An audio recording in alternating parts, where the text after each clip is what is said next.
On December 8, 2021, India's first Chief of Defence Staff, General Bipin Rawat, tragically lost his life in a helicopter crash.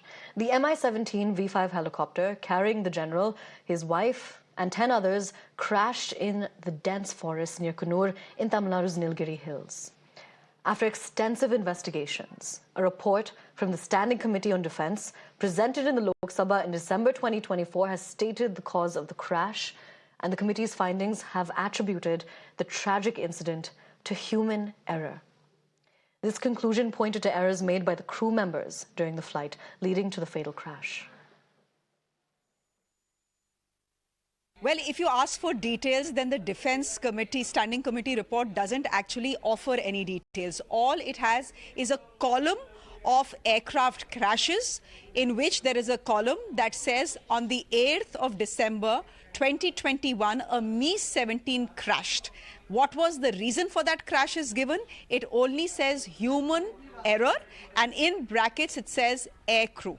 So if you look for details in the Standing Committee report, there are no details forthcoming. But a tri-service inquiry report that did come out, the details weren't made publicly available, but it did come out, and what that inquiry report had told us was something that was pretty similar. It didn't say the crash that killed India's first CDS was because of a human error, but it essentially had ruled out any mechanical failure or sabotage. Instead, that report had blamed the weather, but it didn't only blame the weather. It went on to say that on that particular fateful day, when the helicopter takes off from Kannur and is to make a landing in Wellington, which is barely half an hour away, minutes before the landing, what happens is that the weather suddenly changes in the hills around Kannur. There is a cloud cover that comes in, and because of this weather change in cloud cover, the pilot experiences something called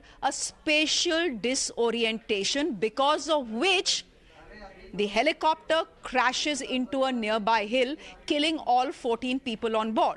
So essentially, this is what the Tri-Services inquiry report had already said. They hadn't explicitly said human error, but if you looked into the details of their wordings, essentially that was the implication. Today, as the Defence Standing Committee report has been made public, in fact, it was made public 2 days ago, for the first time, the government of India is telling the country that India's first CDS did indeed die in a crash that was caused by human error. This human error, they say, at least according to the initial report, they say was because of a weather disturbance, a weather change, but human error it was.